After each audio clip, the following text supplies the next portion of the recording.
Grove City Council on this November 16th, 2021. I'm Mayor Guy Fugel, and we have all our council members here this evening.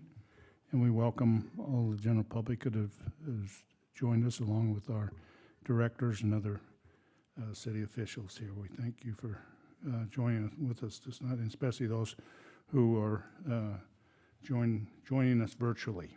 Welcome. We'd like to start tonight's off with a Pledge of Allegiance by Marty Beaumont from our Public Works Director, after which Tina Peterson, our General Counsel, will give us opening remarks. Marty.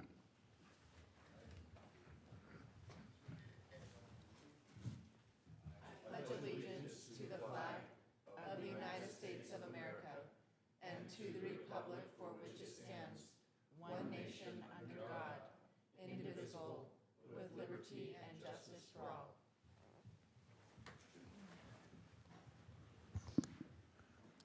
Our Father in heaven, we bow our heads before you this evening, grateful for the opportunity we have to come together as citizens and elected officials of Pleasant Grove City to conduct our business.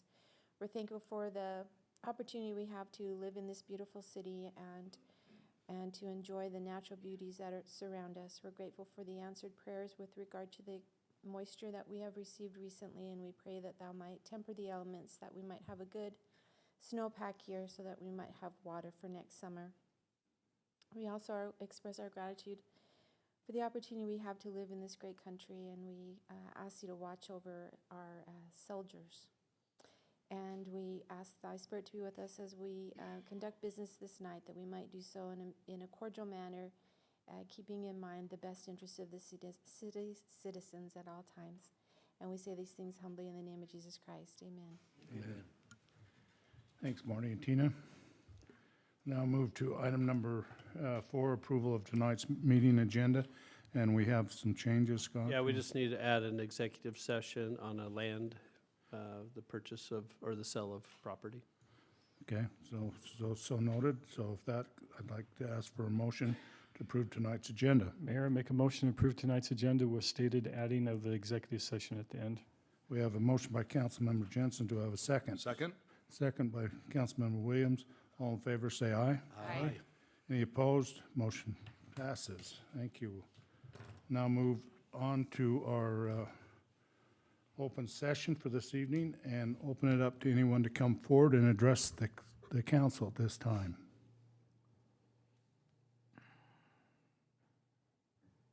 I see no one approaching the podium, so we'll now close our open session and bring it back to the front here and now move on to item number 6, our consent items this evening, which include the City Council minutes of October the 5th, 2021 meeting, and also the council meetings of the October 19, 2021 meeting, and consider for approval final change order and final payment for Geneva Rock for the cemetery expansion project. C, consider approval for payment request number 1 and final payment for J.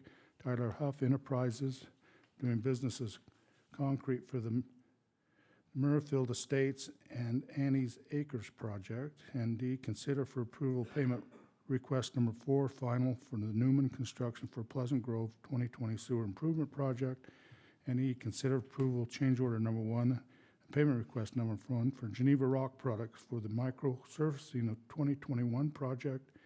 And F, consider for approval payment approval reports for October 21 and November 4th, 2021. As for a motion. Mayor, I'll make a motion to approve tonight's consent items. We have a motion by Councilmember Williams. Do I have a second? Second. Second by Councilmember Bullock. All in favor say aye. Aye. Any opposed? Motion carries. Thank you. We'll now move to item number 7, Board, Commission, and Committee appointments. And I bring towards you this evening to consider for appointment. And it's kind of really a reappointment a little bit, because he did Jim Metnu as Planning Commission alternate. He went out of town, and I don't think he's with us here this evening. He had work out of town, so he dropped off of our Planning Commission, and I would like him to, now that he's back in town, to continue his, so he'll roll to the bottom of the rotation on that. So I ask for motion to approve of Jim for this appointment. So moved, Mayor. Okay, we have a motion by Councilmember Jensen. Do I have a second? Second. Second by Councilmember Lamone. All in favor, say aye. Aye. Any opposed? Thank you. We have no presentations this evening. So that will move us right into number 9, and we have 3 public hearings this evening. Our first public hearing is a public hearing to allow public input regarding A, an issuance and sale of not more than $5 million aggregate principal amount of water revenue bonds, Series 2021, and B, the potential economic impact that the project described herein to be financed with the proceeds of bonds issued under the Act may have on private sector and related matters. And we'll turn the time over to Jonathan. Thank you, Mayor, Council. Just as you explained, got the public to voice their comments. Is your mic on? I just want to make sure it's that green light on. It is now. Okay. Thank you. Thank you. Yeah, this is an opportunity for the public to voice their comments, concerns regarding the financing and how the project competes with the private sector. The law required this for all types of bonds in certain circumstances, like water system improvements. There really isn't an opportunity to compete with the private sector, but it was intended for other types of projects that did. Nevertheless, we still hold the hearings and hear the public's comments. As was indicated, the maximum amount of bonds that have been approved by the council in the prior resolutions was up to $5 million. I just was chatting with Marty, who suggested the project is expected to be bid sometime before Christmas of this year, and project underway, which will be good. That means that we'll be working towards closing the financing unless there's sort of a change in direction from the city council. But that's it. The state has offered to buy these bonds at a 1.6% interest rate, and we're happy to let them buy them at that low interest rate. But that's sort of the project, and the public can. Okay, and Jonathan, this is Jonathan Ward, who represents Zion Bank, who is working this all out for us. So thank you for coming this evening. And with that, I will now open up our public hearing for this item and ask anyone to come forward and like to address the council at this time.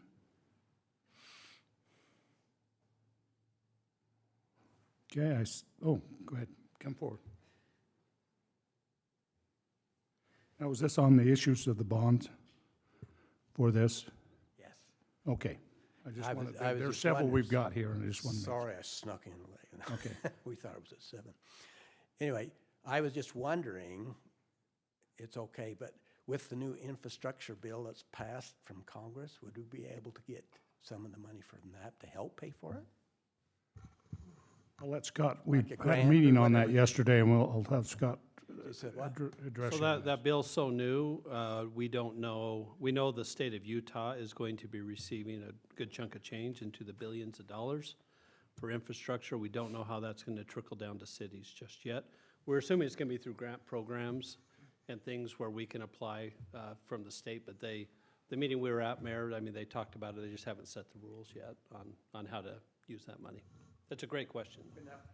So yes, we hope in the future we're going to be able to have some access to some of those funds. Good question, thank you. Anyone else like come forward? Director. Whoa.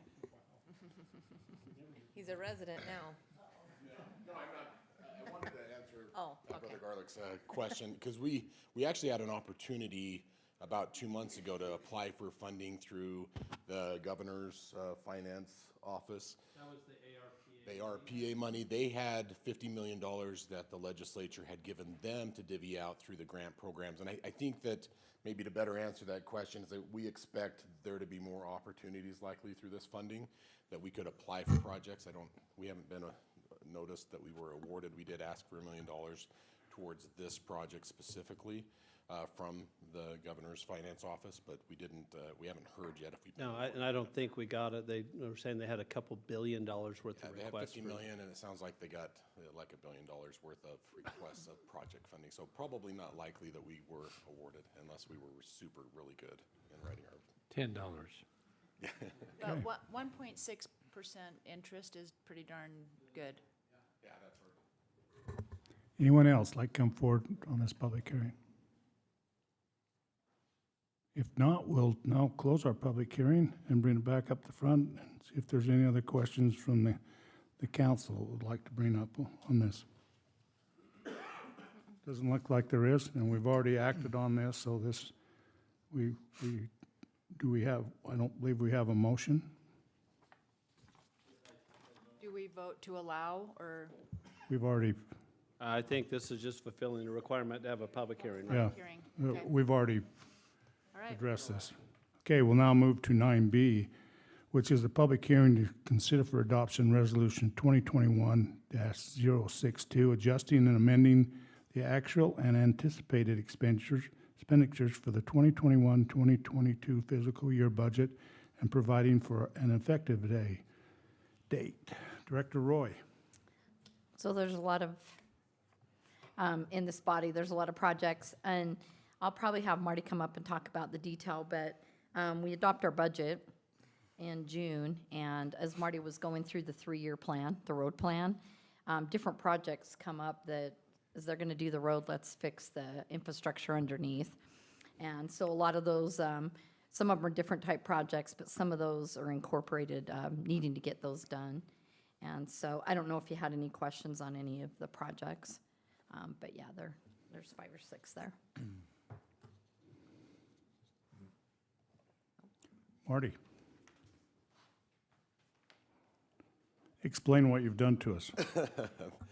This is a lot of change that was somewhat, some of it's a little bit unexpected. So we have, one of the changes that we're requesting is for the Manila Creek Pond Booster Pump Station. That we had a budget for that. We've received bids back. It's actually an item on the approval agenda tonight, that if this is approved to this budget amendment, then we would be able to award that project. That project came in about 70% higher than we anticipated. Construction costs right now are going through the roof. We're having a difficult time estimating what those costs are going to be. There's just so much competition out there for the workforce, for the materials, the timing, all of those things that are playing into that. And pumps are no different, and pump stations and work to do that. So one of the items is a change to our secondary water budget, essentially to accommodate the increased costs that we're seeing in the industry for construction. Another item that we have on there is 1300 East.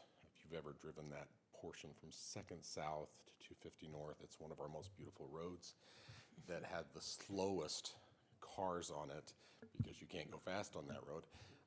But it is one project that was identified in our 3-year plan to get done. Again, we approved that in July. The budget had already been approved for the water.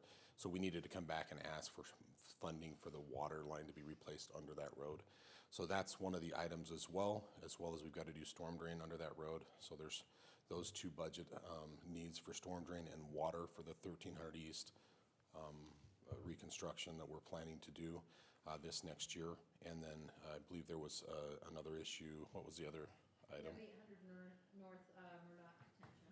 So we had a 25-year storm event a couple of months ago where we had a little bit of flooding that occurred due to a basin on 800 North and Murdoch. Well, it didn't really flood any properties, but it's been a constant issue every time it floods because the basin isn't manageable. So Why isn't it manageable? the way that it's constructed right now is where we have to get in what's called the orifice plate that controls how much water goes out of the basin. It's in the middle of the basin. And so what has happened in the past is that gets plugged, the water gets 10 foot deep above it, and it's in the middle of the basin. So whenever it gets plugged, we can't ever address that, and then it overfills.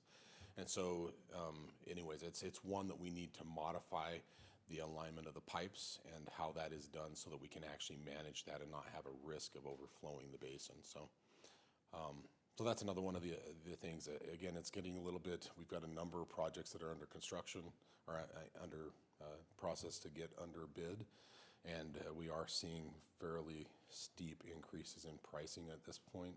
So it'll be interesting to see how, we've got about 3 or 4 bids that will happen in December. And those we'll be talking about the first part of January to hopefully see where our budgets lie up with those ones. So it's a little bit of an interesting time right now. It's no different for the item on the well that we just talked about. We know that one is going to be a tricky one. It's hard to find a well driller with the drought going on this year. Everybody's wanting those well drillers to come drill a new well for them so they can have more water. We're no different in that, and it's just driving some prices up that are above what the budgets are that we estimated at the time we estimated them. So happy to answer any specific questions you might have about it. Council? No. Okay, thank you, Marty. Thank you. With that, we will now open our public hearing for our budget amendments and adjustments, and invite anybody to come forward and address the council at this time.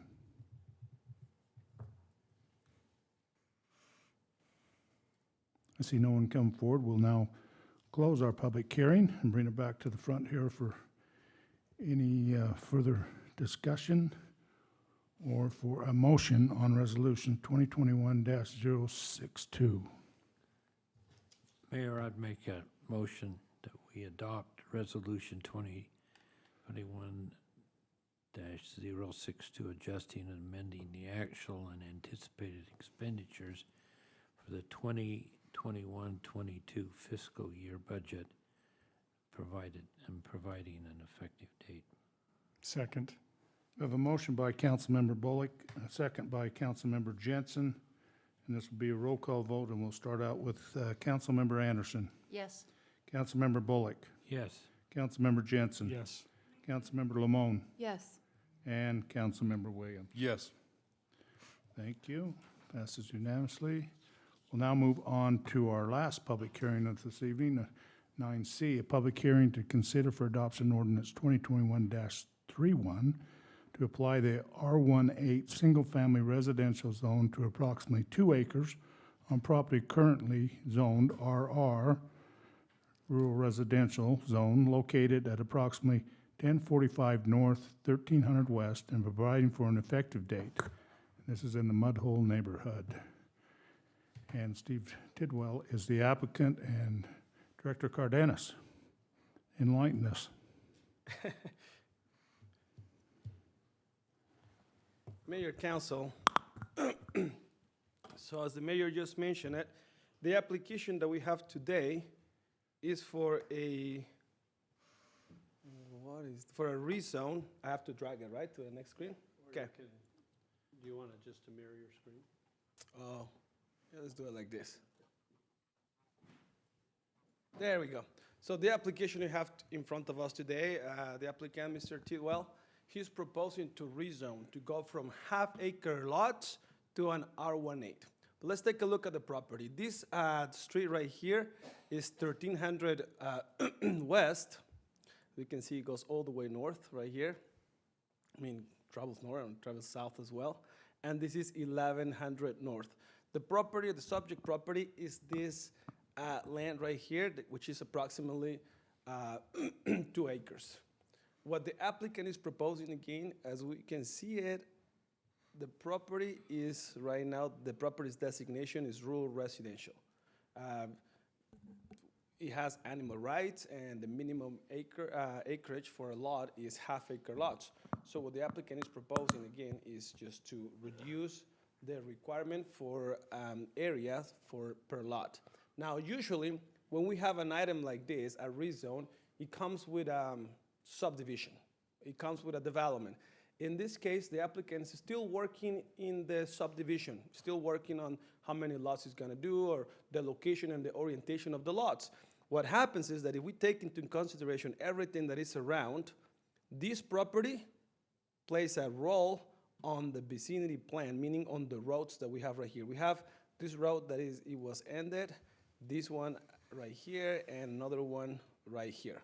So when when the applicants come to us with a new subdivision, all these roads will have to be taken into consideration. They have to be working on it. And right now, that's something that they're working on. The staff is working with the applicant. They're proposing vicinity plans, and we are in the process of reviewing. But what the application that we have right now in front of us is just for the rezone. The rezone of these two lots right here. If we take a closer look, we can see that there's two lots right now. So the application, sorry. Yeah, it's the two lots right here. So the application is just for the rezone. In other words, to change this green square to a more yellowish square, from RR to an R18. That's what the proposal for tonight is. Yes. So Daniel, the two lots that are right there, that are currently in existence, how many square feet are each of those? About 1 acre, Oh, got it. because the proposal is for 2 acres, yeah. So this is owned by Deadbeats R Us. Is that correct? Is that the property we're talking about? Say that again, Council. The applicant is Mr. Tidwell. Well, it's listed in the records as I'm just reading it as it says. No, it doesn't, that doesn't, it's the But- developer that's. Oh, so it's, so I guess the question is, if this is the two properties, if you go south of that, This one right here. there's an access road. I'm Yes. assuming that's what that is. Correct. And then you've got the Johnson property, which is right there. This one. That property is not being, Not at this time. Not at this time. And I think that eventually, as they work further on the process, and this land gets to be developed, it's up to the developer to show us the location and the orientation of the lots and what's going to happen with this road. There has been talks about how they're going to accommodate or how they're going to accomplish having that road going through it, and that's something that is going to come to us at a later moment. At this point, any change in the vicinity plan, any change in the location of the roads, if it affects the neighbors, is going to come to you guys as a legislative decision. At this point, the proposal is just for the rezone. When they work on the road and where exactly going to be located, it's going to come to you guys as well, and you guys take a look at it. But right now, it's just for the rezone. So we have R17 right here, we have R18 to Yes. the south, and We have RM7, no R17. This is multifamily. But yes, RM7 right here, the purple, and we have R18 all around right here. okay. So the big vacant piece there, the Ewell property, is that R18 now? Yes, sir. Oh, okay. Yes, it's That's not R18. rural residential then? No, it's not rural residential. It's- that was it's- actually, that's where I was headed. So, okay, thank you. It's, say the developer wants to right now start working on a plat for this area, for this big, the Ewell property, they don't have to do a rezone. It's already zoned for 8,000 square feet Yeah. lots. Okay. Any other questions for Daniel? Thank you, Daniel. My pleasure, Mayor.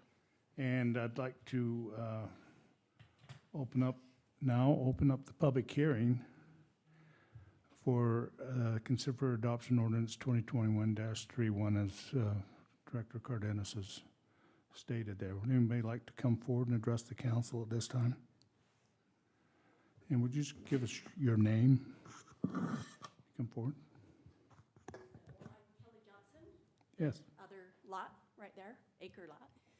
I was just wondering on the R18, how small can those lots go? 8,000 square feet lots, So they'd be 8,000? 8,000 with 85 feet of width. Okay. And then as far as entrance, so if the Yules don't, because I've heard it's fallen through the cell of the Yule property. So I talked to the Yules. But anyway, so if it doesn't go through and they want to develop the 2 acres, can they do that? Yes, they will still have to work on a vicinity plan, because as you can see, this land right there was left out for a type of road, and eventually, I think the vicinity plan right now requires one road right here and another one right here. So if all this is not developed at the same time, and Mr. Tidwell only wants to develop his little island of land, he has to show how it's gonna be compatible with the rest of the development, future development, correct? So we're not gonna landlock any land. All right. And I've already talked to Daniel, because I don't want to be landlocked. They wanted to move that road or access road that's been set there for a while, and that was my key thing, so. Okay, Okay. all right, thank you. It's good to see you again. Anyone else?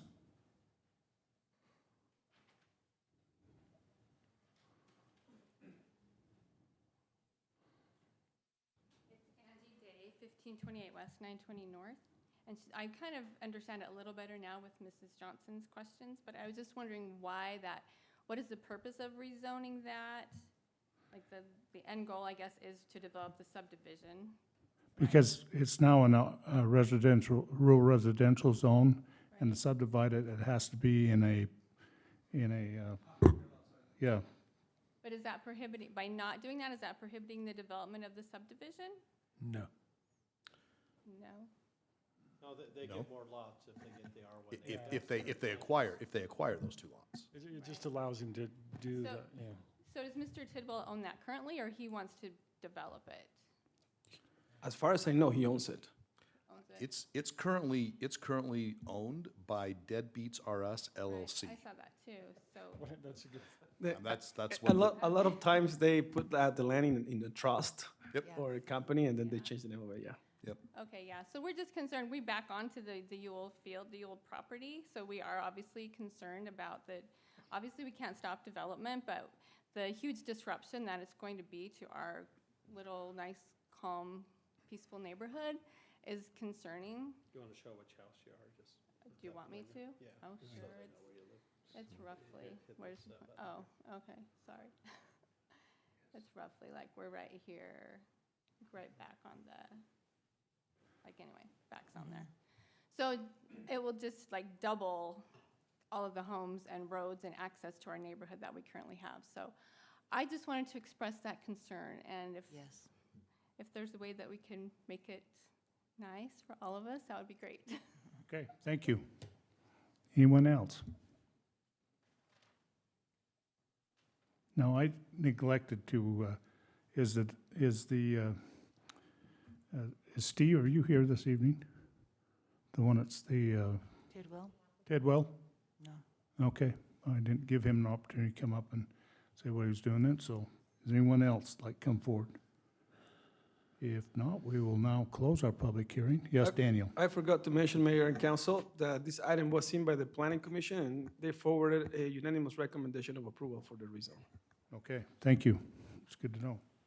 So with that, we'll now close our public hearing. Bring it back to the front for any other discussion or a motion on resolution number 2021-062. Mayor. Oh, excuse me. It's 2021 31. Mayor, I'm making for a motion of adoption of ordinance 2021-31 to apply the R18 single-family residential zone to approximately 2 acres on property currently zoned RR rural residential zone located at approximately 1045 North, 1300 West, and providing for an effective date. We have a motion from Councilmember Jensen. Do I have a second? Second? Second from Councilmember Williams. This will be a roll call vote again. We'll start with Councilmember Anderson, Yes. Councilmember Bullock, Yes. Councilmember Jensen, Yes? Councilmember Lamone, Yes. and Councilmember Williams. Yes. Thank you. Passes unanimously. I will make one comment from the applicant that showed where your, the resident showed where your home is. So you're in an R8 zone now, and that's what will happen behind you is an R8. So that's same size lots that you're sitting on now, if that's what the developer wants to do or larger. Okay. And while he's bringing up something else, what will happen now is that as the developer comes forward with plans, you'll get a notice that will say that the plans are going to be presented. And that will have the roads and the lots and the sizes. And so then you'll be able to come back to Planning Commission and then back to us so that you'll be able to see what's going to happen. We won't see it, Diana. And I That'll think be she when is, she if she backs it. Well, yeah, I mean, Well, for the Yule property, but not necessarily. Yeah, I'm saying, Oh, yeah, yeah. if it's the Tidwells to it, if she's That- within 300 feet, she'll get notice. So if you're not, within she- 300 feet, you'll get a notice. If not, stay tuned with the neighbors that are close. Okay. All right, Daniel, we'll go on to our first action item this evening. Consider for approval 2-lot and a 4-parcel final subdivision plat called Oliver's Place Plat A, previously known as Tyside Farms Plat A, properly located approximately 314 South Garden Grove Lane in the Grove Zone, Mixed Housing, Commercial Sales Subdistrict. Director Cardenas. Thank you, Mayor. Now we're gonna go to the Grove, and I would like to focus on a piece of property that is gonna look familiar to us, because recently, the City Council and the Planning Commission and the City Council work on a small rezone or a piece of land right here, a strip of land. So that brings some memories. What we have right now is this large property, and what the applicant is proposing at this point is the subdivision. As we can see, this area, limited by the blue line, is within 2 different zones, okay? Now, what the applicant is proposing has nothing to do with the zones, but has to do with the division of the land, okay? If we take a look at it right now, this is only one big parcel, and then we have another one right here. And what the applicant is proposing is to do, that's the aerial view of the property, but it will be to do, as the mayor mentioned it, 2 lots. This is the boulevard. So 1 lot is gonna be right here, this is lot 1. Lot 2 is gonna be the remainder portion of in the commercial sales sub-district. And the applicant now is proposing for 4 parcels right here. Parcel A, parcel B, it took me forever to find parcel C, but it's right there, parcel C, and parcel D. So that's the 4 parcels that the applicant is proposing. This is the plat. This, again, does not change whatsoever the use for the land, but what it changed is now it has new property boundaries. That's what it is. It's just a plat, okay? Eventually, the developer will use these parcels to design, and he's working, it's on the works right now, is on the review for a new residential site plan that is being, again, is being reviewed by the staff right now. But before the applicant does that, and I think there was a comment by our city engineer that says, I'm gonna go back to right here, that the parcels that are being created along the east side of the, sorry, let me go back to this. These 3 parcels right here, I got it. These 4 parcels right now are non-buildable, as how they are right now. Eventually, when the applicant is ready to come out with or for approval of the site plan with the residential units, there has to be some dedication of the land for this road that goes right here. So there has to be some dedication, and at that point, what they also work through the subdivision process, the parcels will be buildable. But at this point, they will not be buildable. Pretty much what this plat is doing is making the separation between what the applicant is gonna use for the residential and what's being left as commercial, okay? And that's the 2 lots and the 4 parcels. The other one is right here, hard to see. Again, in the future, there will be a site plan proposal and a dedication of the road with a new plat. Can he sell any of those parcels? Once they're parcel, okay, but they would be landlocked though, right? they'd be It landlocked. wouldn't be buildable right now. They will not be Not buildable right right now. now. But he could sell them, I guess. Yeah. Okay. As any tract of land can be sold. Yeah, But developable, that's a different situation. right. Any other questions for Daniel? Not? Thank you, Daniel. My pleasure, Mayor. Oh, sorry, this also went to the Planning Commission, and right now, the name of the plat, sorry, I forgot to mention that, is Oliver's Place, Plat A. When it went to the Planning Commission, it was known as Tyside Farms. But it went to the Planning Commission, and it also received a unanimous recommendation of approval. Okay? Is the applicant here this evening? Would you like to come forward and say anything? Please come forward.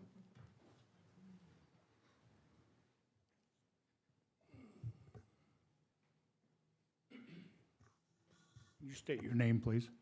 Michael Brodsky, 84 West, 4800 South in Murray. And Mayor, Council, thank you very much for your time tonight. The purpose of this plat is simply to be able to buy the property.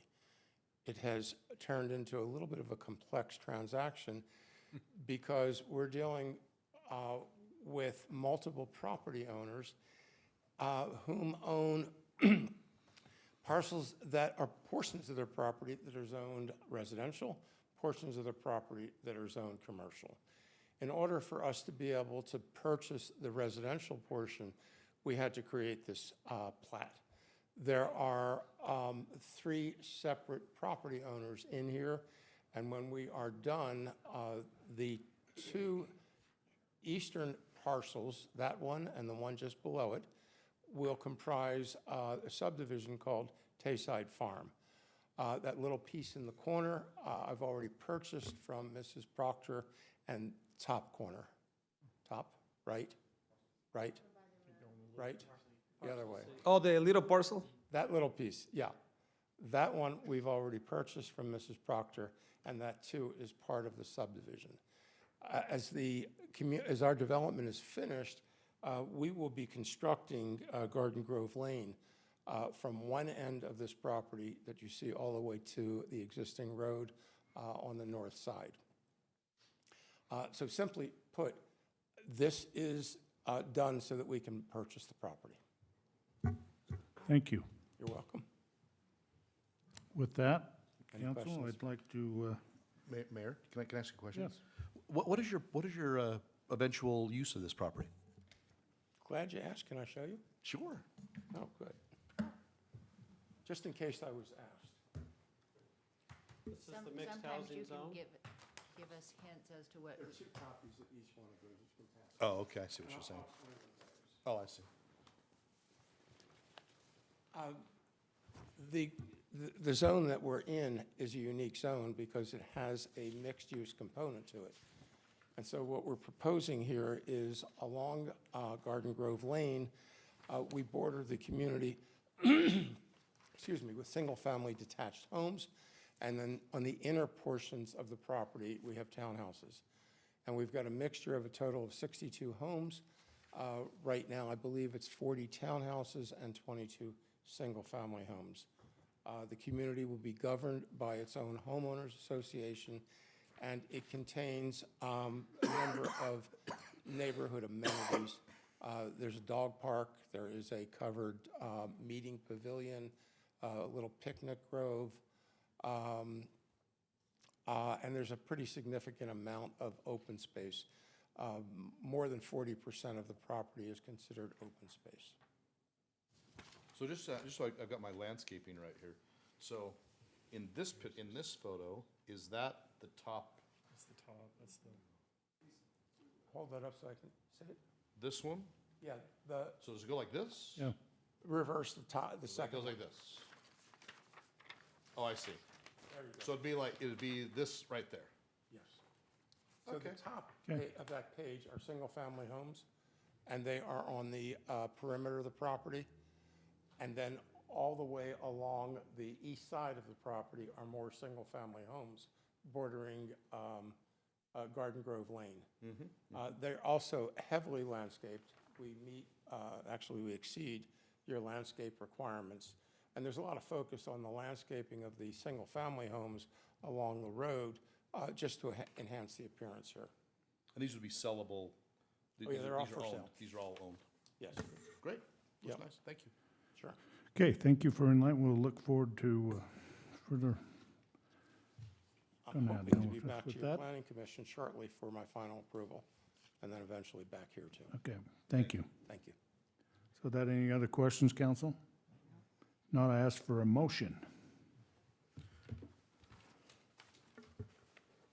All right, so this is 10A. Yeah. I'll make a motion that we approve a 2-lot and 4-parcel final subdivision plat called Oliver's Place, Plat A, previously known as Tayside Farms, Plat A, on property located approximately 314 South, Garden Grove Lane in the Grove Zone, mixed housing and commercial sales subdivision.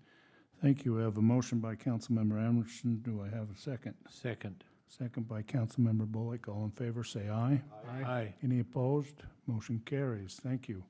We'll now go to 10B, which is to consider for adoption Resolution 2021-063, authorizing the mayor to sign a telecommunications easement agreement with the Utah Infrastructure Agency, UIA, for the installation and maintenance of fiber optic cables and equipment at approximately 500 South, 240 West, on parcels number 14-051-0170 and 14-051-0150 in the Pleasant Grove, Utah County, State of Utah, and providing for an effective date. Director. Mayor, Council, we have been requested by Utopia for another easement. We've recorded a number of easements for the project. We know that there are 5 huts, kind of centralized locations where the fibers will be ran to in our city. And one of the huts is that we've already approved the easements for is down at Shannon Fields. So in addition to the easement that we've already granted for the hut, there was a need to get, there's fiber optic lines that run along the railroad tracks already, and they were needing to get a connection of those easements from the hut location, which is here, to the north side of the fields along State Street to the fiber lines that are in the tracks, and then also back to 200 South, 220 South here. So this request is for another easement, a 10-foot easement along State Street on our property that gets the fiber optic lines from this hut to 220 South and to the railroad tracks.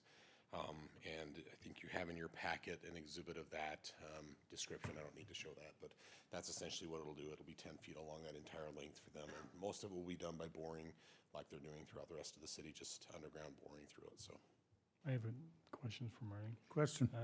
These 5 huts, are you, the look and feel of them aesthetic-wise, are we talking with the area they're going in? Are we trying to match them up? Or are they just going to be ugly gray things? I don't know, right? Are we, what, you know, who would do that? yeah, we've requested that they match the architecture and the finishes of the existing buildings that they're going to be placed next to. So, for example, at Mahogany Park, behind Mahogany Elementary, we've got a restroom there, a cinder block, it's brown. We've asked them to match that type of cinder block. Same out at Manila Park, we want them to match our existing facility out there at that, and same with the swimming pool. So anyways, yeah, we've asked for specific finishes on those, and they've said that'll be totally fine to match those, so. Well, the reason why he wants to put the most ugly building in my yard. He's already told me that. Green.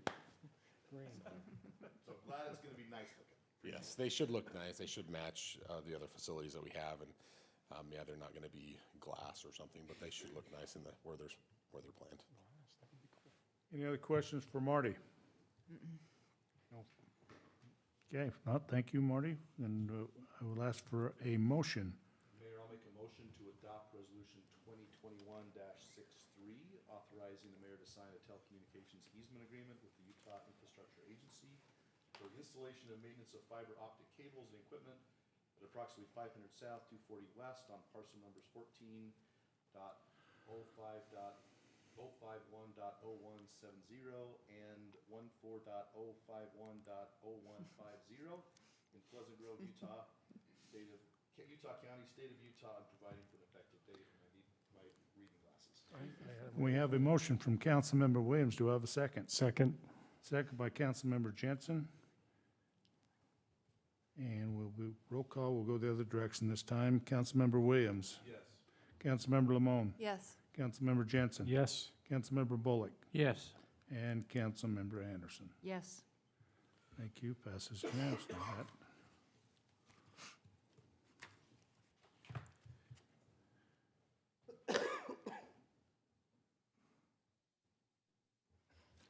Okay.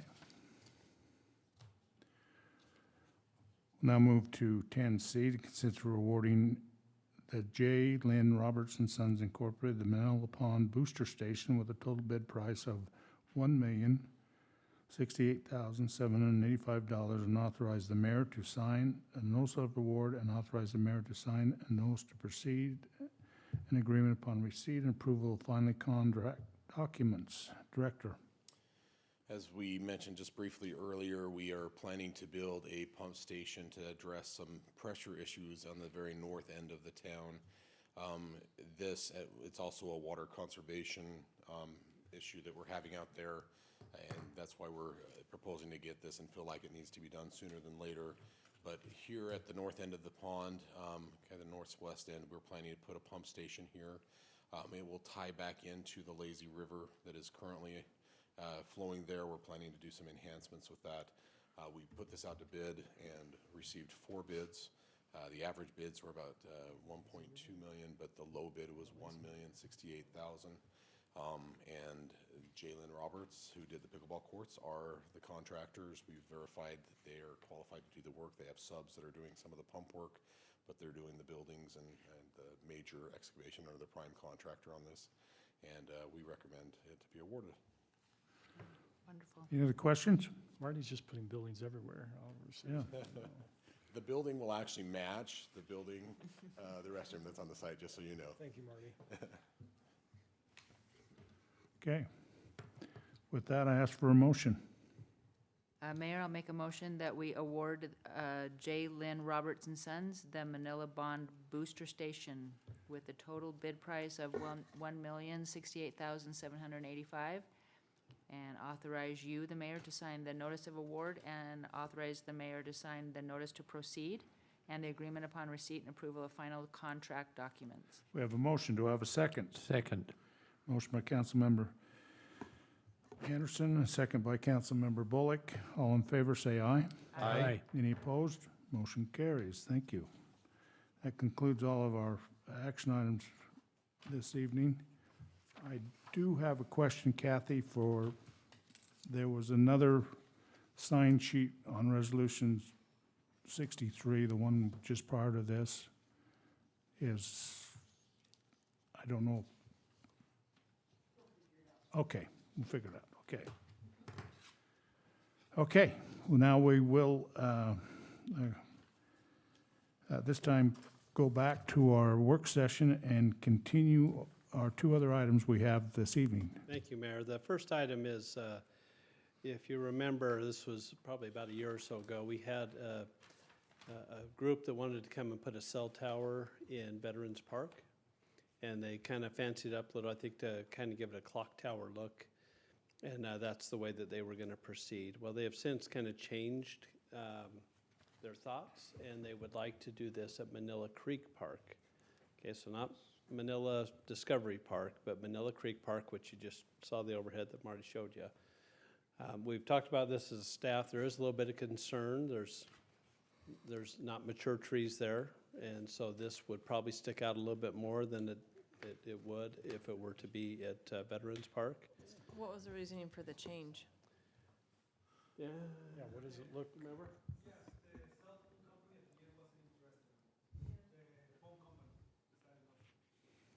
So that, just at that site, and so why did they decide to change sites? Oh, this is a different company. Oh, okay, sorry. Do they have like a look and feel, or is it just going to be a summer tree looking, right? I don't know. So so this is a brand new company. So, come on up.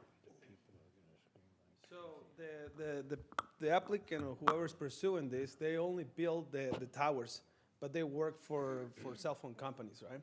So a cell phone company asked them to build it over there in Veterans Park, the Veterans Park, and then that cell phone company pulled out and said, we don't want it anymore. Then another cell phone company approached it, and now they want something on the Manila area. So the same company building it. Correct. So it's the same architecture, same structure, just now for a different. So in Arizona, these happen all the time. These are done as huge, big palm trees, date palm trees. Yes, the And one so that we, so if it's a clock tower, what does that clock tower look like? I can pull it out. We Or did a just maybe send presentation us an long ago. email, or just send us a, We're I'm just curious. Yeah.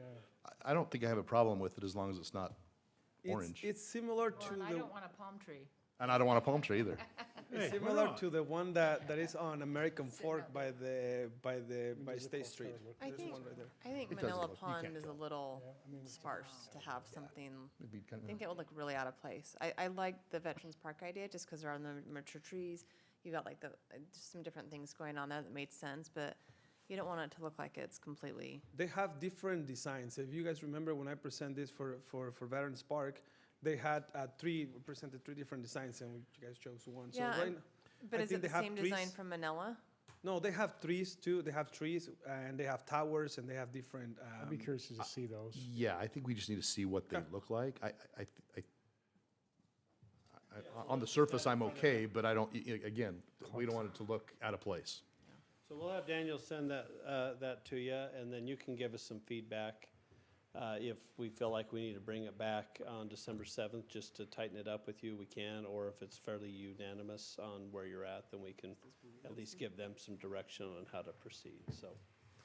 And there's a lease back for us, right? There's a Yeah, so payment back we to the get city. a couple $1,000s a month, so there is a benefit to the city. We have a few of them at Manila Park. We have the lights on the ball fields, and so it's kind of a natural fit. Yeah. That's generally kind of where they land with these things. They have gotten better at designing them, so making them look like trees or other things.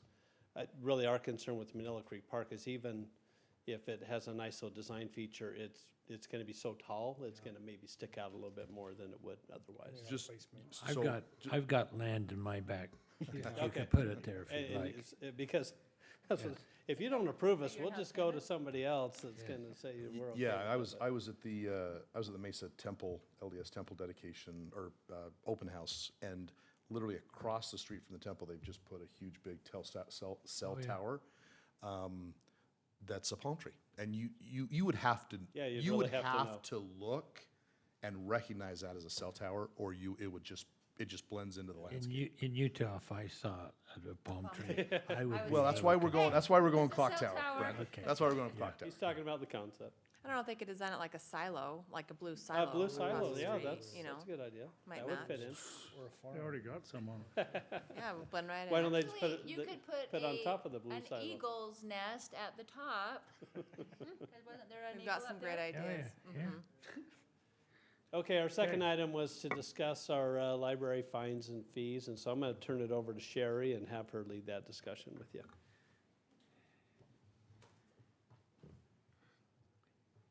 She sat so patiently to get us to this. I heard a voice saying, hurry faster, hurry faster. Was it Marty? Was it Marty's voice? Marty, it's barely 7.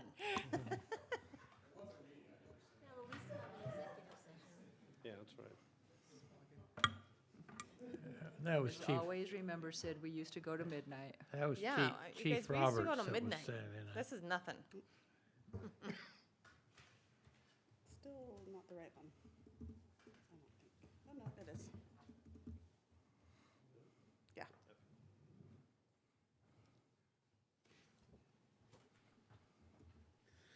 Okay, I wanted to start out with reviewing what our library's mission is.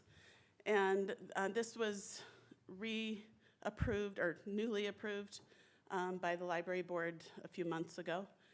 So promote knowledge, inspire curiosity, and strengthen the community.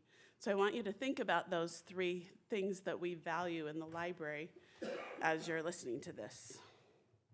I'm going to write one of those words down, Terry. Okay? Big words. I got it. You're good? Okay. This picture shows a father and a son who has special needs. And I just wanted to give you some examples of the kinds of requests we get to waive fines in the library. This would be an example.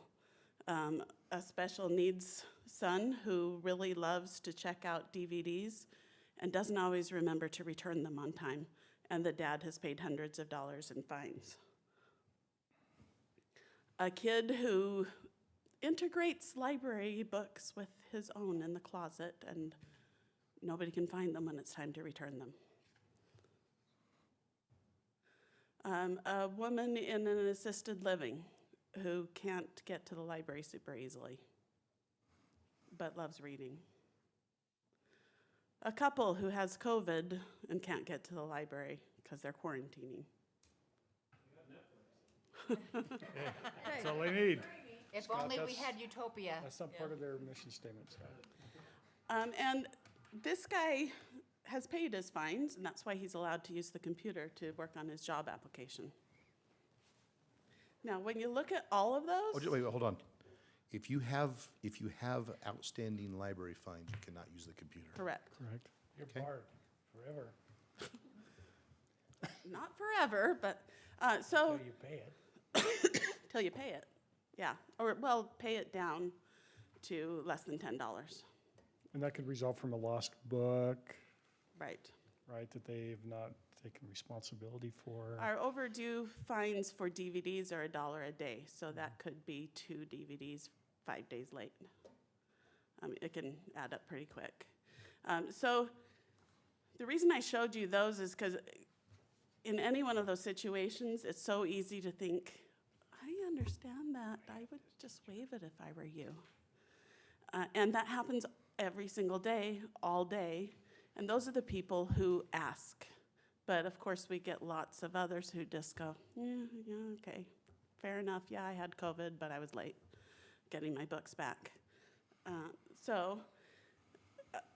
It's a myth that we've had for a very long time that fines teach patrons responsibility and help them get books back on time.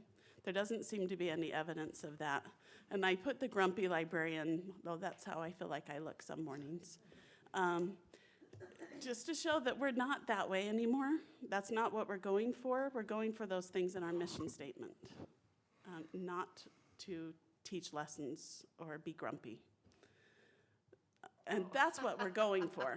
This is a setup. I know. I think that's illegal at some level. I dare you to vote no. She did tell me she felt like she was being used. Oh, Another myth is that fines encourage patrons to return overdue books more quickly. When the Los Angeles Public Library decided to stop charging fines, this guy returned a book that he got an overdue slip for in 1950. Wow. And he waited until then because it was being waived. Also, I think it was probably a fun story for him. But that happens a lot. A lot of people actually don't return their books because they know they'll have to pay fines and they can't afford it. Libraries actually get way more books back when they don't charge fines. So this is the last 5 years of what we took in library fines. So you can see it's gone down substantially, and COVID probably explains most of that.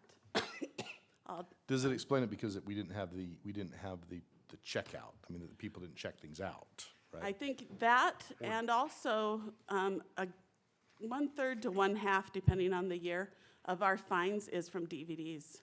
And this is just, my own assumption here, but I'm guessing that many people who were checking out DVDs got Netflix or Hulu or internet in general during the pandemic, during the last couple of years. If so they're somebody not doesn't checking out DVDs. Yeah, if somebody doesn't return a DVD, what is the cost of that versus a cost of a book? What would be the net cost to the city? Pretty similar, Is it? Okay. yeah. Which is what? It just depends on the price of the DVD or the price of the book, but most of the DVDs are $15 to $20. I don't even have a DVD-capable device in my house. And or that's becoming anything. more and I more couldn't- common too, so honestly, couldn't I think play these are anything gonna keep that- dropping because of that. hang it on the Christmas tree. Yeah, and all my books are on Kindle, so I don't, which I love your Kindle program. I get that from Yes. my mother, Yes. so. And she's not late on returning those fines. That's Anyway, good. keep going. I think this is great.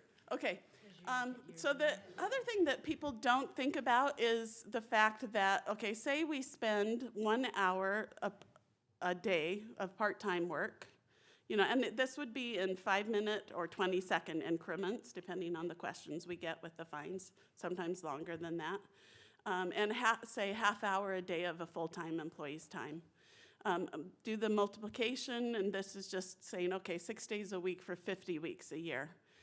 That is $11,000 in employee time, just dealing with fines. The other thing that's an expense in fines is credit card costs. So I asked Mike over at City Hall to tell us how much Merchant the account? credit cards are costing us. Yeah, merchant account. And he said $1,440. So on a year like this, that's a break even.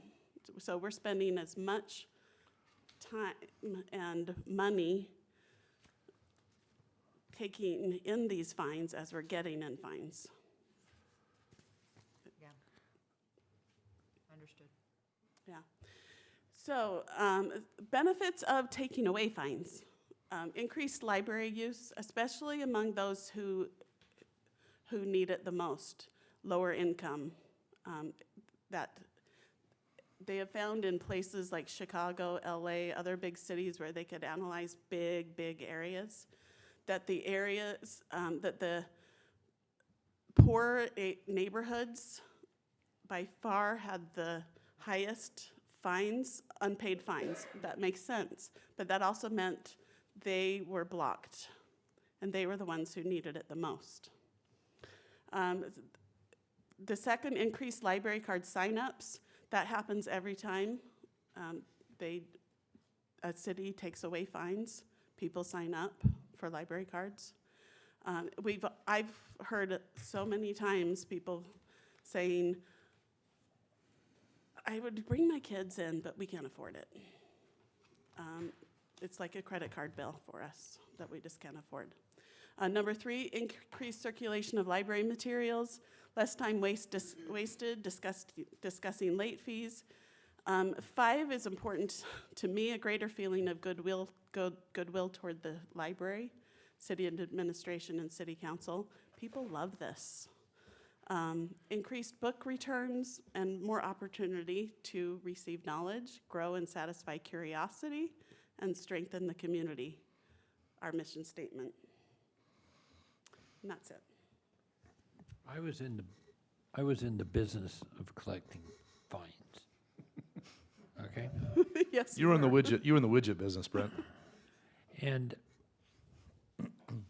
most of the fines, I mean, they reduced them to be infractions: speeding, failing to signal, failing to stop. All of those things that every one of us in this room have done multiple times, thousands of times, and never got caught. And the idea was initially that if we make the fine high enough, people won't repeat the behavior. Mm-hmm. We know how that worked. And so what the process was is the court said, well, we're going to do things called plea in abeyance, where you don't get any points on your record, but you pay a fee. Not with the idea that we're going to punish you, but that you got caught and we're going to do this benefit for you. That has become extremely popular in the courts.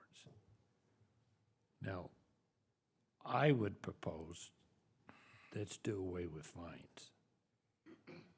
We're not getting anything, and I think it is all the things that we used to think would do.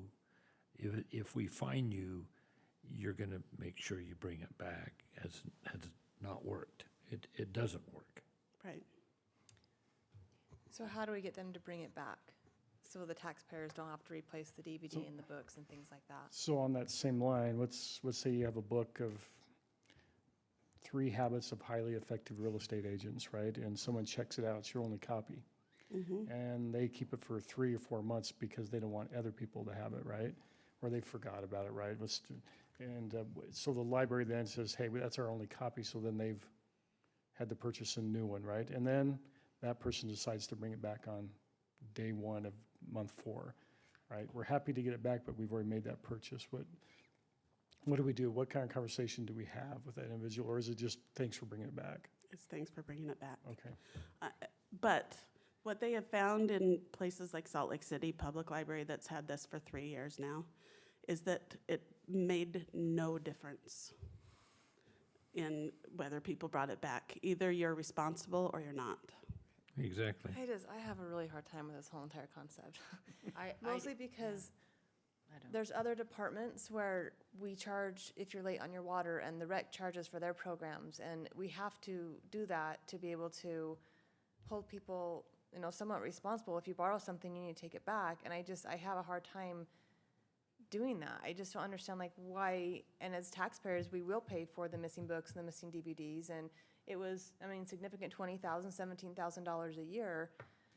I guess I'm just wondering, how do we get them, what's their incentive to bring it back? Okay, so one thing to I don't remember that understand.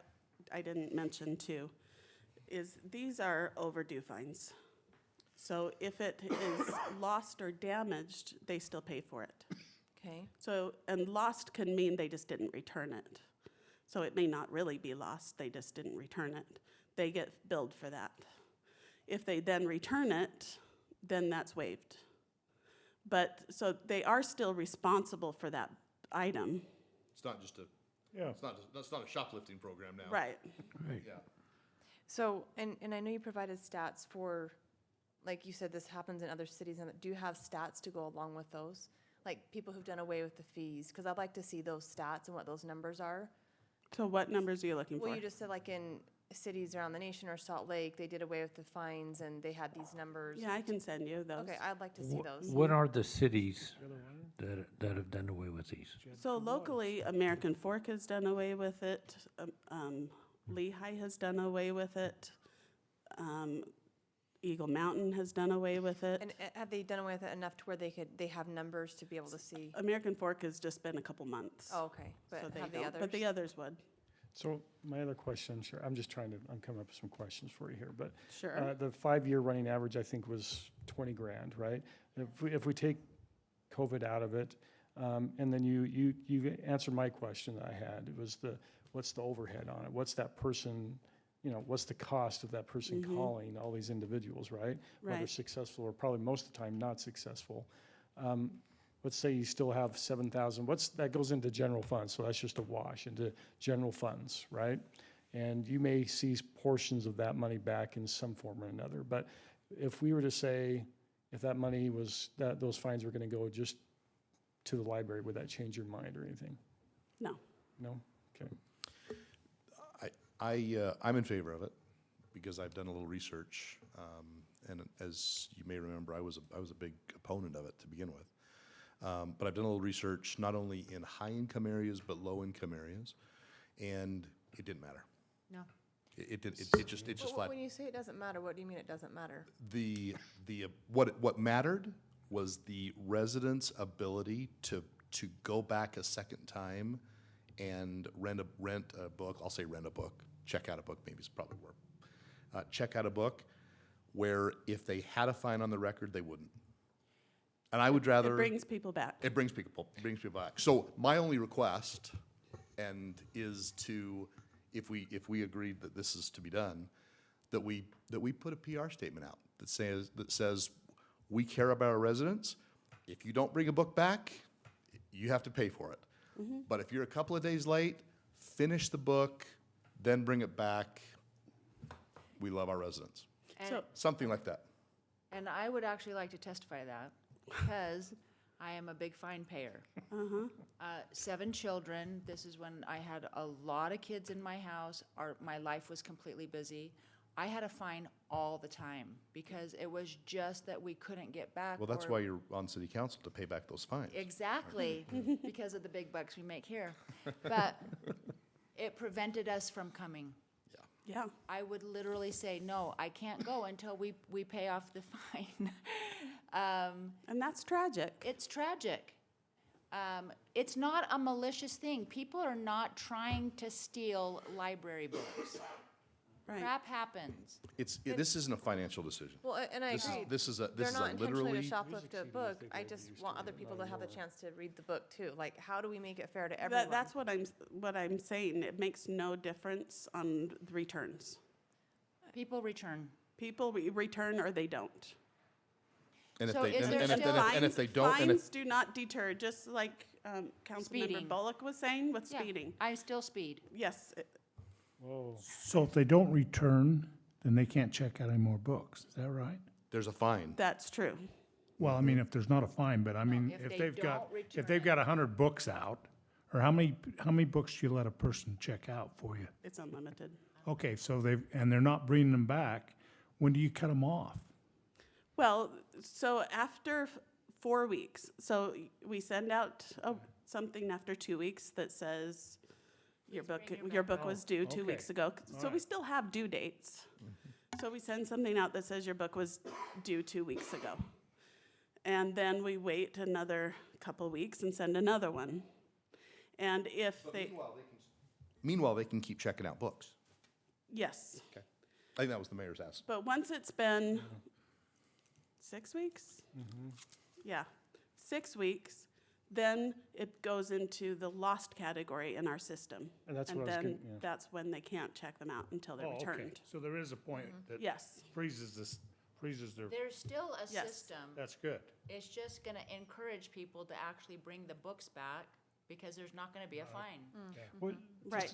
out of curiosity, what is your, I like how it. late are people on their, do we keep track, how late is it like 2 days, 3 days over, 4 days, a week? Do we keep track of that? You I'd mean just be like curious average what late fees? average, what's your average days or whatever? I'm just, Or the average fine. yeah, Most of them are probably 20 cents, yeah, 2 days. yeah. Most of our fines are That- 20 isn't cents. most of People that come in and revenue- pay 20 cents. Isn't most of that revenue the DVDs, Sherry? Yeah, Get that most of quarter it's out. the DVDs. Which is the 'cause they're the dollar a day. per day. People come in and pay 20 cents? Oh, yeah, all the time. No, I would wait until it was at least 10. 10 cents or $10? It- Yeah, let's, You learn a lot about people's personalities by when they pay their fines. Because some Yes. people Diane, apologize all over the place for 20 cents, and other people, Yeah. I'm not gonna write a check for 10 cents. how do I make a motion? Well, so Well, this isn't an action item. This is a work session. This is a Great, discussion. let's. This'll come to us. If not, we're gonna keep spending 20 grand just talking about it. Well, so So if- let's quit talking about it.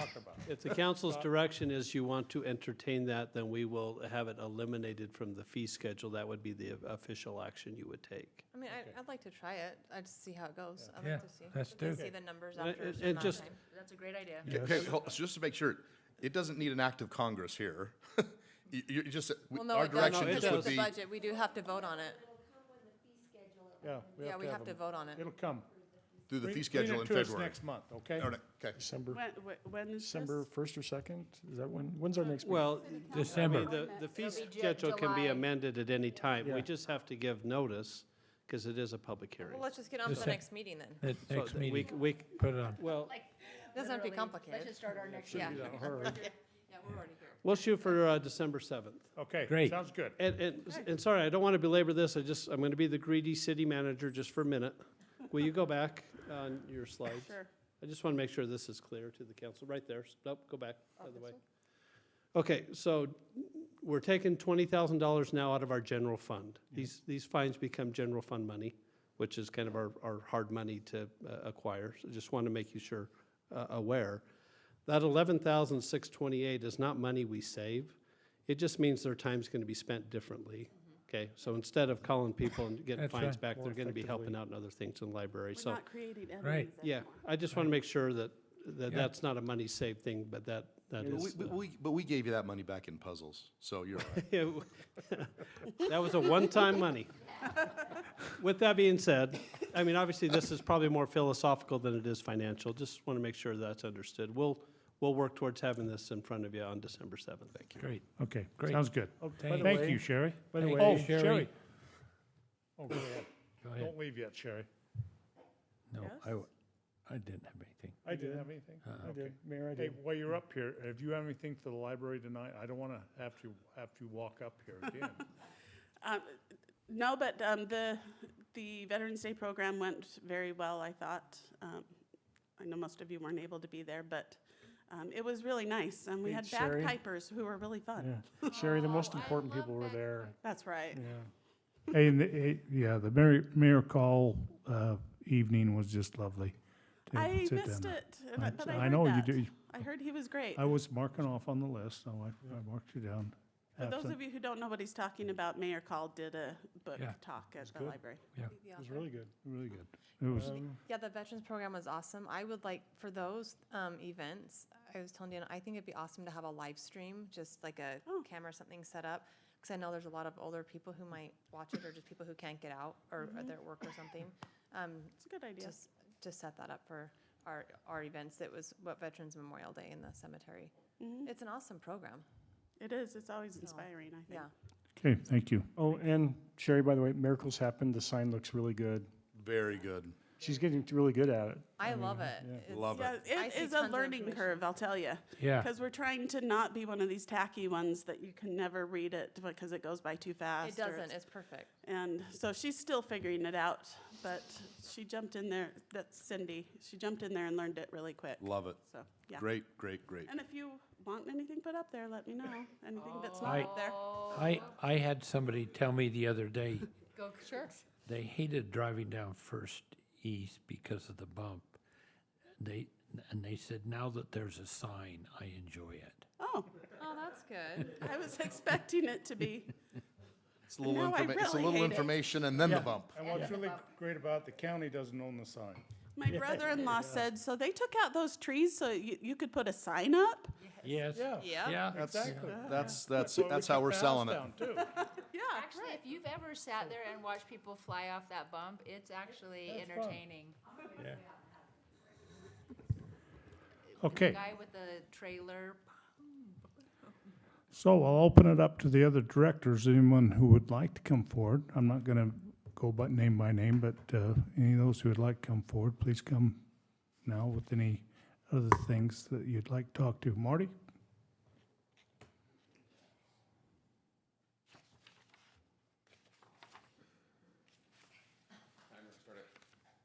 I'll be quick.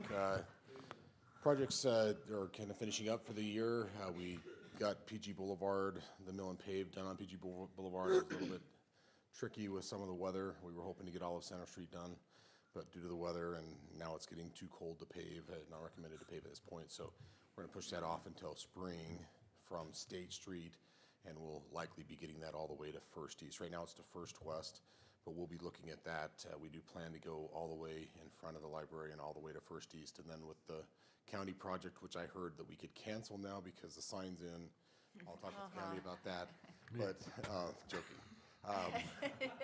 So we will be tying in, and it should be, again, new around the corner and all the way down Center Street as well. And then we'll get a micro surface on that in the spring, so. So PG Boulevard is from State to the high freeway, it's done? So we did Because from it looks State like there's- Street to 550 South because the portion where we stopped is where UDOT will pick up and take it with the project at North County Boulevard. So all of State Street, all of Pleasant Grove Boulevard should be in great condition after they get through all the way from State Street. And then we'll get it all the way over to First East next spring. So what is the status of the bump? They've been talking to me, it's ready to bid. I believe they plan on bidding it in January and starting in March is probably when they can get started on it. They can't, it's only about a 1-month project, it's not a big project, so they gotta wait till temperatures get there before they can tear it up and be able to put it back, so. We're gonna need a blood sample before you leave on that. I just want that in writing. Yeah, it's in the minutes, I think, right now, so I think that's about what you're gonna get. But nonetheless, that, they have been talking to us and and we have went through the plans and the plans are ready to bid. So that's a lot further progress than we've had thus far. And then there was one other thing, just really quick. Understand that the well project is there's three things going on with that project. The $5 million for that. So the well portion of that, you drill a well, then you test pump the well, and the drilling and the test pumping of that well is gonna be about 6 months, and that's the bid that we're gonna be bidding in December. You'll see it in January.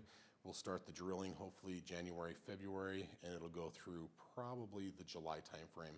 And then once we know the flow rates that we can obtain from the well, we'll design and build the pump station, and then that construction will happen over the next 6 months type of thing. So those are two projects, and then the other project that's in that funding is the mobile generator option for our water system. So right now, if power goes out for an extended period of time, we're gonna have a really difficult time not going under water restrictions. And so the other portion of that we're planning to bid out here in the next couple of months is mobile generators that we can hook up to the primary. There's 3 wells, the new well and 2 additional wells that we'll be able to connect to. Oh, yes, yes. They ask questions. Can you minus the question time? No, I'm joking. So, but I just wanted you guys to understand that this is going to be a year process for that project. Is that a 5-minute timer, Kathy, or like how long was that? It was 3, okay, got it. I was talking fast. No, too. you good, Marty. Well done. Marty, how about striping? Have we- So we do have a striping contract. Again, this weather messed us all. It's messed everything up and pushed everything back. And so The first winter. yeah, and so we've got him slated to come and do the striping. We're waiting for a good time, and it's starting to get to a Good point time. that we have It's to been use. like 70 degrees like for the past few days. Yeah, but- Where is he? So when it Second fall. rained every other day for about 2 weeks, all of those projects got pushed back.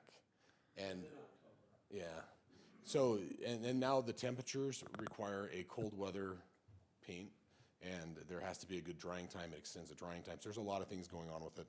We're trying to work with them. We are not hopeful that we're going to get much done this winter until spring, but we do have a ton of work slated and worked out for them. But with the temperatures, you don't get good quality and good adherence, so you'd be doing it again, and that's what we're trying to avoid is the poor quality of striping, and then have more concerns in the spring and have more costs. So if there's something specific, we can try to look it in and maybe adjust the contract. There will be more cost if we do something right now just because of the temperatures. But right now, we're planning to just hold through the winter, and then in the spring, there'll be a ton of striping that we've already lined out for our contract. I sent you the one complaint, if you can look at that. On striping? Uh-huh.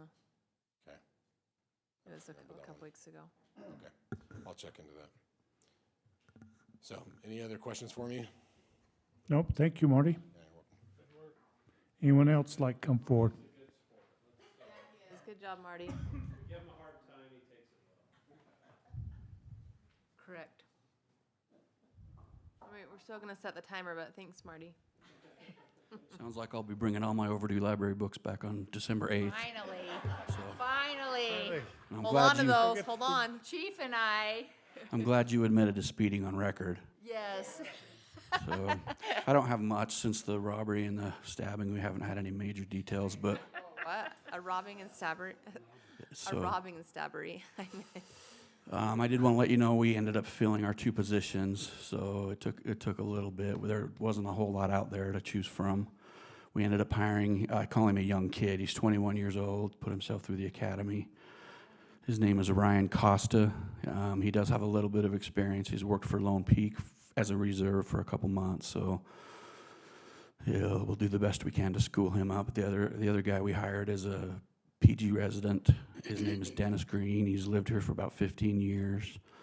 He was a manager at Air Liquide, and just out of the blue, with what's happened in law enforcement in the last couple of years with defund the police, he decided he wanted to try to make a difference, and so he quit his job at Air Liquide and put himself through the academy and decided he wanted a job in Pleasant Grove, and so he tested with us and did pretty good. And When can you bring them to meet us? We'll bring them as soon as, probably on the next meeting I could. They're just, as far as starting the job, they're waiting for their uniforms and their vests before they actually come out, but we're trying to What get was the robbery? Where was that at? armed robbery at Maverick. Like just right here? Yeah, we had an armed robbery at Maverick, Like what and time of day? it was 3:30 in the morning. Oh, I thought you were gonna say after. I'm like, oh my gosh, Yeah, I go there. no, it was kind of ironic. A couple days later, the same person hit Maverick in Lehigh. Then about 15 minutes later, he hit a gas station in American Fork. Did he get? Our detectives got some anonymous information, and they ended up serving a search warrant on 300 East, just south of your house where he lived. Interesting. Where was Diana? Yeah, it was the red apartments. And we ended up finding him in there. We ended up finding the gun. He had some tattoos that matched the video surveillance in there. And the ironic thing is he got all the money out of the cash register at our Maverick, and then he stole the whole handfuls of all the beef jerky he could grab. And there was probably about 20 bags of empty bags of beef jerky in his bedroom when we hit the house. So I kind of tied him up a little bit with that. But yeah, so. Was everyone like okay? Hey, at actually, the store jerky employees? is a lot that? of money. Were the store employees okay? Yeah, they're taught nowadays to just open the drawer and hand them what they get and not even attempt. It's not worth it to fight back. And so, So Chief, I really want to thank you and you guys. yeah. It's we live in a totally different world than when we grew up and when I grew up. I was in Phoenix this past weekend, and I was talking to a police officer in Phoenix, and they're losing 25 officers a month. Yeah. In Phoenix. Now that's not the county, that's not cities, that is Phoenix Central. 25 officers a month and have for the last year. And so, thank you for all you're doing. We continue to support you. We'll continue We to support you. appreciate your support. You guys are great for us, so we'll do everything we can for you. It's a tough time to be in law enforcement, but man, thanks for all you're doing. Thank you very much. Appreciate it. Thank you. Thanks, Chief. Thank you. Oh, Dion's coming up and gonna give us an update on Christmas tree lighting He looks really excited. Most wonderful time. and trail construction. Got guys hanging. We were from the doing good on tops of Christmas trees till the forklift decided to spring a leak today, and The what did? or not the forklift, the lift. Oh, the So we'll lift. see if we can get a new one here tomorrow. I saw you up there yesterday. Yeah, we're about done. We figured we'd be done Thursday, but now we're gonna be done maybe Friday or Monday. Single track trails has been on the ground for about 3 weeks. They are flying. They've done a really good job. It's gonna be an awesome trail extension to phase 2. The weather keeps going. We'll have it completed this winter. We started putting in markers today, so we can sign it. But, they have about 1,000 feet that they have to dig by hand, cause it's really steep and through some gullies and things. And then on Callie's Cure over the weekend, we had some pretty good vandalism. One of our local residents decided to dig a hole under a rock and put about probably a yard or so on the trail on a blind curve. And, Put what on a trail? we caught him. No, we didn't catch him. It was a badger. A badger dug a big, huge. Oh, my I'm like, that's terrible. gosh. Someone could get killed. Well, that was A the badger? Yeah, a badger right on the top of the cut. Dug and everything he dug out. It was Oh my kinda fun. gosh. No kidding, they're mean. Yeah, I had my shovel the whole time, like getting ready. But that's all I had. And then Okay. Christmas tree lighting the Monday after Thanksgiving, so what, the 29th, 29th? 6 o'clock. 6 o'clock. We From have 6 a to- badger in town? Well, there's a lot of them up there. I know, but still, it's town. We have I may need to go for a run. Yeah. We'll trap them and send them to I Weaver, already talked to okay? Tina about that, but anyway. Yeah, don't talk to Tina about those. We're just gonna relocate. Uh-huh. Yeah, that's what we call it. You know, speaking of the badgers, as Chief Engman comes up, what's going on with, have we gotten a report on the deer Mitigation. mitigation? Seems like it's been a while since we Brian talked. Cook just the other day, and I'm not sure how to characterize it, but they're just a challenge to work with. But they have assured me that they're going to get going on this. And Wait. Wait. so- Oh, they should Who's the already- challenge? The deer or? the company that we are hiring to get the deal. I thought we already hired and they already did the season of this. No, That first they season didn't was do a not, season because they were late. Yeah, so last year they did just a little bit. Yeah, This year, as What I was in contact with him to get them going. when was the start date again? I can't remember. Well, August 1st is, but they really don't start till but did October. we pay them and they didn't do it, or what happened? We don't pay them anything until they actually kill a deer. So they didn't come out and do that, or what happened? So last year they did. Yeah. Last year, 5. Not many. okay, so last year they took out a few. There was some communication issues. I thought it They- was pretty clear, come and kill the deer who are making, Well, who are we- causing problems. they had signed the agreement, we had signed the agreement. They didn't, when I called them finally in middle of November last year saying, I haven't seen anything, guys, they said, well, you haven't signed the agreement yet. What? So Kathy pulls the agreement, it had been signed, it had been sent to them. And so this year it was, I don't want to get into this in public, but let's just say we're having some challenges. But they have assured me that they are going to get going and get that taken care Well, of. is there other companies we can, Possibly, okay. possibly. So, but we haven't paid a dime yet. So, but when would we evaluate, because it was becoming a major issue? No. Because it has been an issue, so when, or what period would be And your I mean, we time? can, at the end of, we'll have to look at the agreement. I'm sure there's a cancellation clause in there, but at the end of this year, we can, Okay, At the end of this year, as of December 31st? December or- 31st, yeah. I would like to do that. I think we look at it. So, We'll just look at our let's see how options. they do the next 6 weeks, see what they come up with. Okay. Last year, I think they took out, I think they said 13, and I said, we're not paying for those because of what's happened, and they said, okay, we understand, it was our mistake. So, I don't think it was 13, was it? Didn't seem like it. That was, that's what that was the they? number of tags that they used, was 13. So, okay. Chief, Todd, you need to do it. Real quick, everything's going pretty good in the fire department. Just like we said in the update we gave you, February 9th, roughly that week, hopefully we'll have our new engine sometime that week, which would be nice. We were able to sell our ambulance. We put it on KSL actually, and we sold it like within 4 hours. Oh, cool. what city did you sell to? Some guy out of Boise, Idaho. Some guy. Yeah, some guy from Boise, Idaho came down. We sold it for $30,000. We asked 35. We went high because but we got 30 for it, and he wanted to buy like our old, everything else we had down. He's like, I'll take the other ambulances. Like, well, not right now. We gotta wait. But so that's good. We got some decent money out of that, and that'll be nice. With Dion's story, this happened before his little Badger story, I guess. We had a gentleman wreck on his bicycle up there about a week and a half ago. And the story we got is there's some people down below watching him, saw him wreck. And they watched him for about a half hour, 45 minutes before they called him because they weren't sure if he was hurt or not. But he laid there for like a half hour, 40 minutes by the time they called us. And it took us a few minutes to get up there and find out where he was. We got him, and he was doing okay. I think he may have broken a couple of ribs or something like that. But so it was just kind of one of those interesting. And that's calls. on city, Tina, that's on city property, right? No, Or is that BLM? no. no. Federal land? Forest land? Yeah, it's a mixture, but all the upper end stuff is probably, and that's kind of where he was.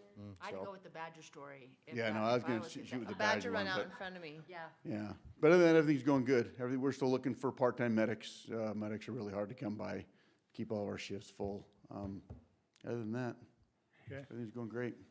Thanks, Chief.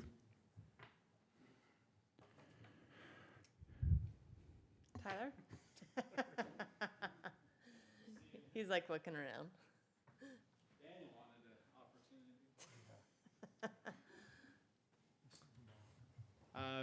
Rec Center, I sent you guys in the email. We got lots of events and dates coming up. This weekend on Saturday, we have our turkey shoot. People enter with a canned food donation that we give the food bank, and they come shoot free throws for a chance to win a turkey for Thanksgiving. It's a really fun event. Andrew's gone. So Yeah. more people may have a chance. He literally like went 19 for 20 on free throws, if I remember. He won it every year. He did pretty good. I So think Nate Lloyd was mad at And us what about day him. is that? that's on Saturday at 3:30 at the Rec Center. Are they through with the flag football or whatever that. Yeah. We are through, and I'm sup- Tuesday again, and it's freezing cold. Oh, Every Tuesday it was cold. It but was we just fin- freezing out there. Hey, Tyler, Yeah. could we have like a mayor city council challenge in the winter if we just donate it to someone? For turkey shoot. Yeah. Yeah. I'd love, yeah. Can we define our own turkey? Uh, Can we define our own turkey shoot? what do you mean by staff? Marty's Marty's out. representing us. Marty's hurt, he can't. He could I don't want to go against Marty at all, ever. He's like 99% accurate on a free throw. Challenge, how's that? I'll make the challenge. Let's do it. I'm excited. Basketball season, we're finishing registration. It's right around the corner, and we got a full slate. Adult basketball is Monday through Thursday every night. The rec center, we have 32 teams.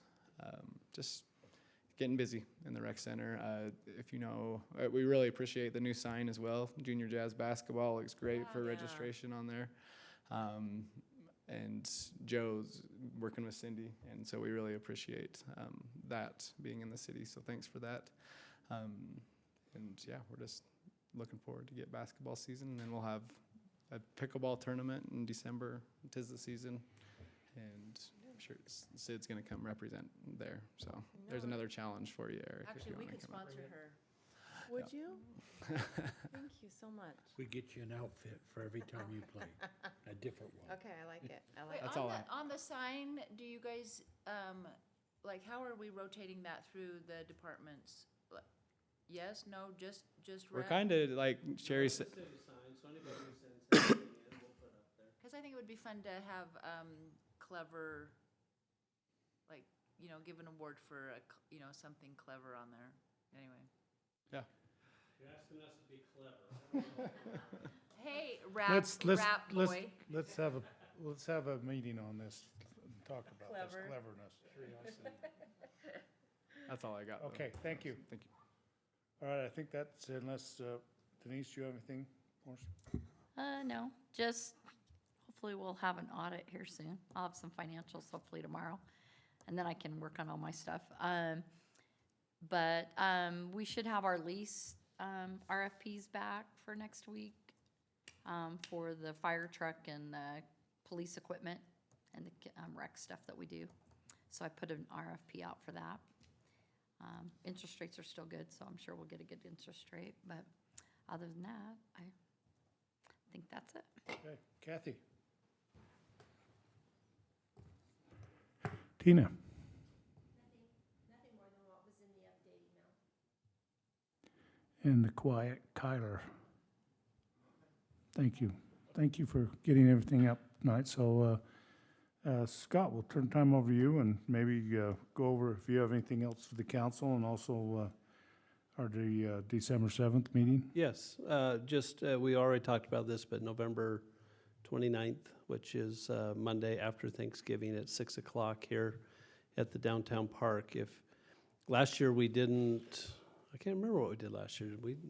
I think we did a little tree lighting, but we didn't have Santa. No, if I we- remember.